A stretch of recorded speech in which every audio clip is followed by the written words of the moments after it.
Sampah merupakan hal yang sangat krusial dalam pencemaran lingkungan. Halo adik-adik, bagaimana kabarnya hari ini?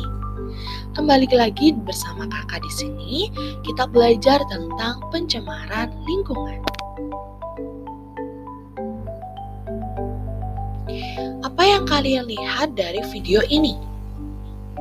Ya, video ini adalah suatu kondisi dari suatu ruangan yang kotor. Lalu, dengan gambar ini, betul sekali, ini adalah gambar tentang bumi kita yang kotor. Lalu, apa hubungannya? Hubungan dari video suatu ruangan yang kotor tadi dengan suatu gambar bumi yang kotor ini adalah sama-sama tentang pencemaran. Bumi kita, jika tidak kita rawat, maka akan kotor seperti video yang pertama.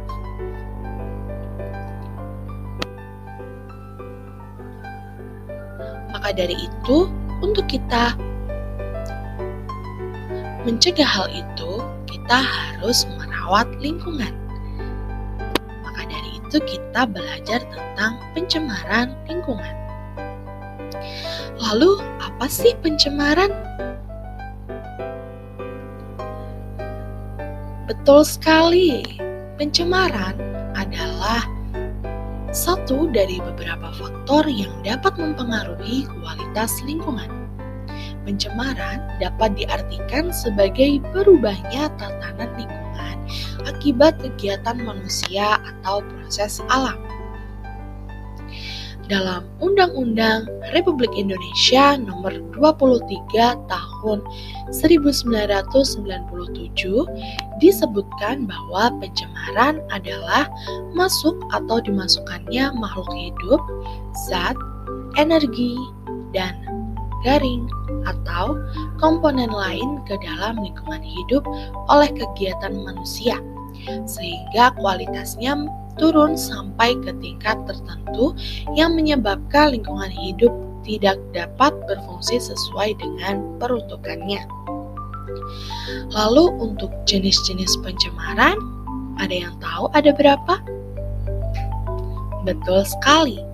Mari kita bahas satu persatu. Jenis pencemaran lingkungan ada 3. Yang pertama adalah pencemaran udara, di mana udara mengandung senyawa-senyawa yang memiliki dampak buruk. Contohnya seperti pabrik yang mengeluarkan asap-asap limbahnya dan dapat menyebabkan pencemaran udara atau polusi udara. Yang kedua adalah pencemaran air, di mana air sudah berubah baik warnanya, baunya, atau rasanya.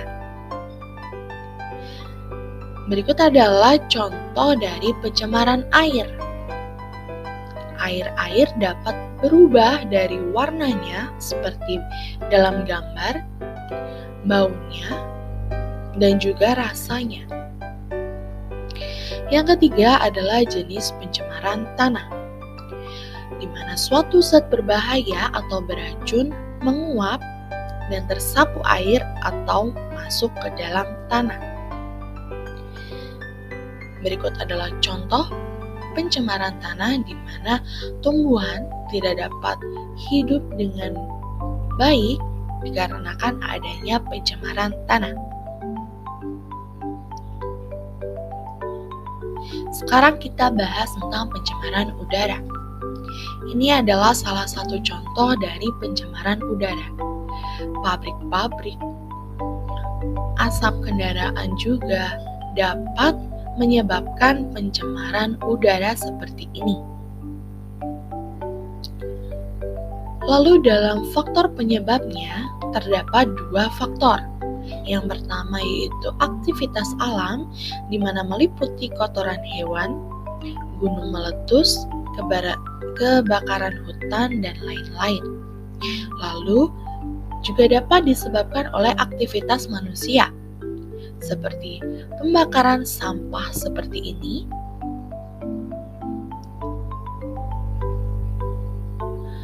asap kendaraan, asap rokok, senyawa buangan atau CFC, dan lain-lain. Lalu untuk pencemaran air. Pencemaran air umumnya banyak disebabkan oleh limbah industri dan juga limbah rumah tangga.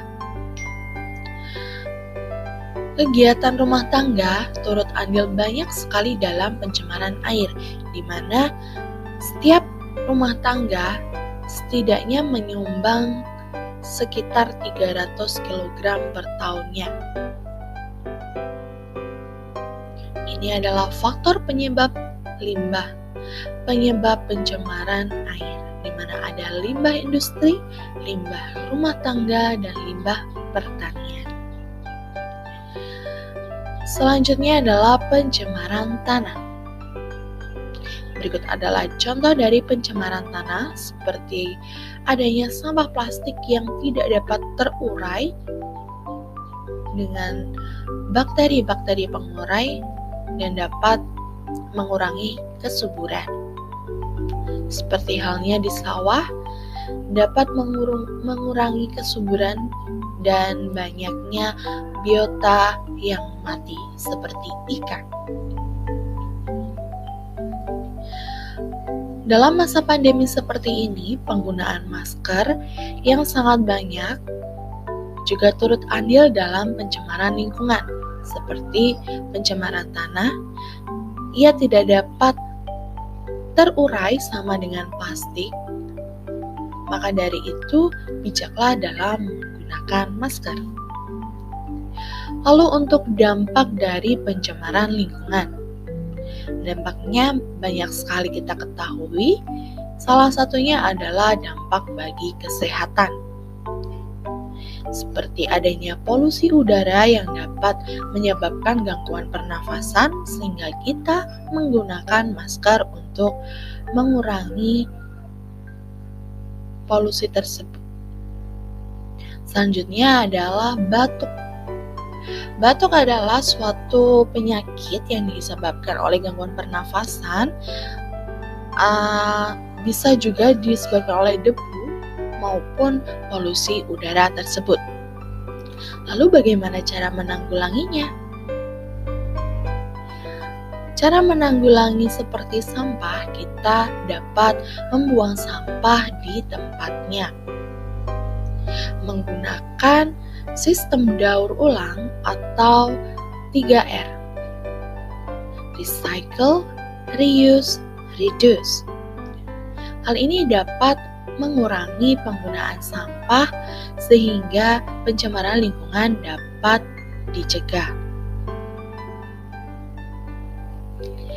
Ayo, kita jaga lingkungan. Menjaga lingkungan agar tidak tercemar adalah salah satu upaya menyelamatkan bumi kita. Jadi adik-adik semuanya, mari kita jaga lingkungan ya, agar bumi kita tidak sedih. Terima kasih dari saya. Sampai jumpa minggu depan. Bye-bye.